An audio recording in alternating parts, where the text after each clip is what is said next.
The new best EZA TUR just dropped, but how should you build their hidden potential?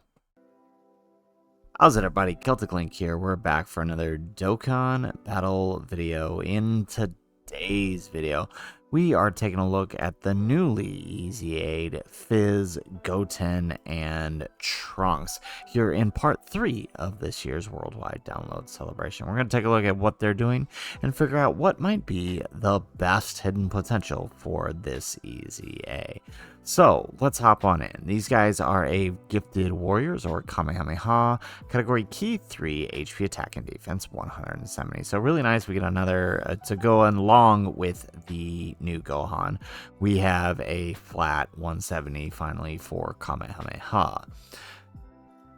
On their super attack effect, they are greatly raising attack and defense for the turn, and they have a unit super that can be activated when there is a Trunks, Goten, or Krillin on attacking in the same turn, and the Krillin is as long as Krillin is on the team. So for real, if they EZA that tech Krillin, that's the godsend for this unit. But regardless, this will greatly raise attack and defense for the turn, and then raise allies attack and defense for 30% for 2 turns. Now, this is really nice because you combine it with the movie Trio's ability, right? Their 2-turn support.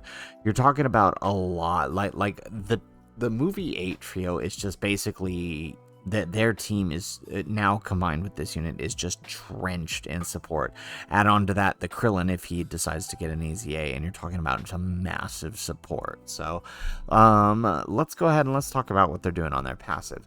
So the passive is key 3 attack and defense 100%. They get an additional attack and defense 150% when performing a super attack. They have a 50% chance of getting an additional 100% and a 70% chance of getting an additional 100% and another 70% chance of an additional 100%. So they can potentially get an extra 200% attack and defense. They have a high chance of launching an additional super attacks and a high chance of performing a critical hit. Both those are 50%. They have a 30% chance of evading the enemy's attack, including super attacks, plus an additional attack defense 20% up to 100%, and chance of evading enemies attack, including super attack, up to 50% with each attack received or evaded. They also get an additional chance of performing a critical hit 30% and reduces damage received by 30% when all allies attacking in the same turn are Kamehameha. So they are an incredibly powerful unit. Really wanting to be on that Kamehameha team, but can still work kind of off of it as long as you have the conditions in place to keep their unit super up, and at least 1 turn of the Kamehameha condition. They build really, really quickly. Like, I've seen these guys start at like 20 to 23 million turn 1, and by their next appearance hitting over 30. I've seen them cap out at like without any items, I've seen them cap out at around 70 mil. Like, these guys are just wild. They are probably the best TUR in terms of power we've had so far this year.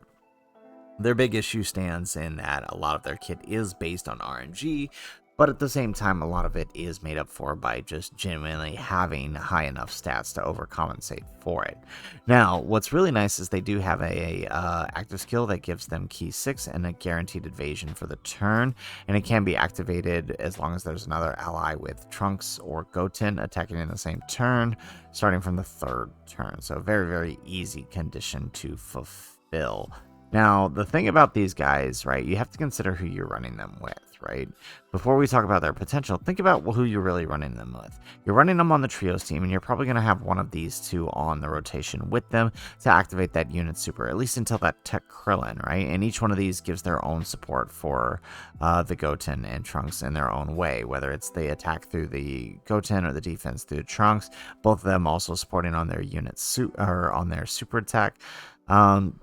That there's a lot that's being done to support up this unit combined already with what the movie 8 Trio and things like Bulma are doing. So the question is, knowing all of this, how should we build their hidden potential? Well, we'll flip on over to the Dokkan Wiki and our handy dandy hidden potential system, and we are looking at a Fizz type, meaning they are naturally inclined to additional attack. We can see here that as a Fizz type, they get a natural 40%, assuming you feed all of your hidden potential orbs into combo attack. You get an additional 40%.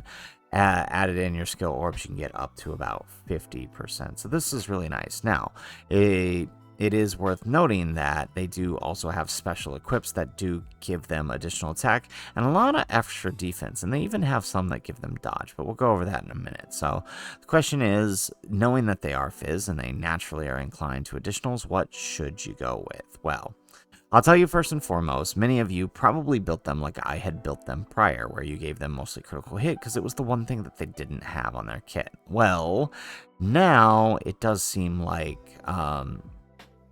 they don't really need the crit. They're getting plenty of it throughout their passive, and they gain buffs by doing additional attacks, but they gain even more buffs by evading attacks or getting hit. So knowing that, I would say that they're probably best build is probably additional attack as the primary, so that way you can focus on dealing more damage with them, and then evasion as the sub, right? As a Fizz type, the best they can get is 15% extra, possibly 25 if you invest your skill orbs, but you're probably not doing that if you're using their their special equips, because their special equips aren't really giving them dodge. Now, giving them the dodge is nice, and I know most people, if you didn't give them crit before, you may have gone the full dodge route, which would help them activate parts of their passive that they couldn't otherwise activate because they didn't have built-in dodge prior. But now they do, and their dodge can actually get kind of high.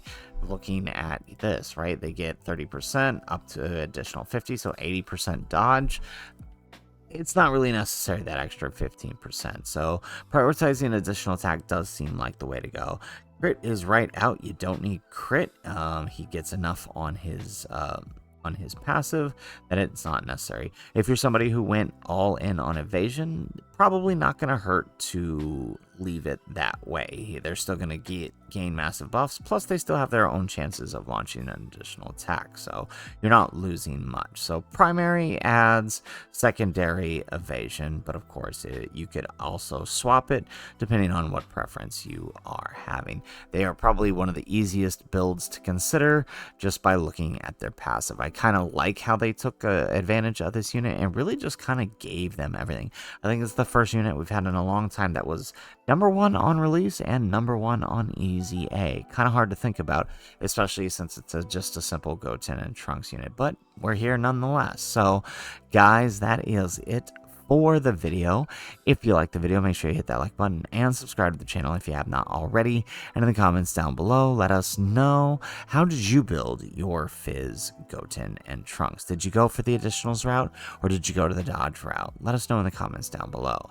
Otherwise, guys, as always, thanks for watching, and aloha.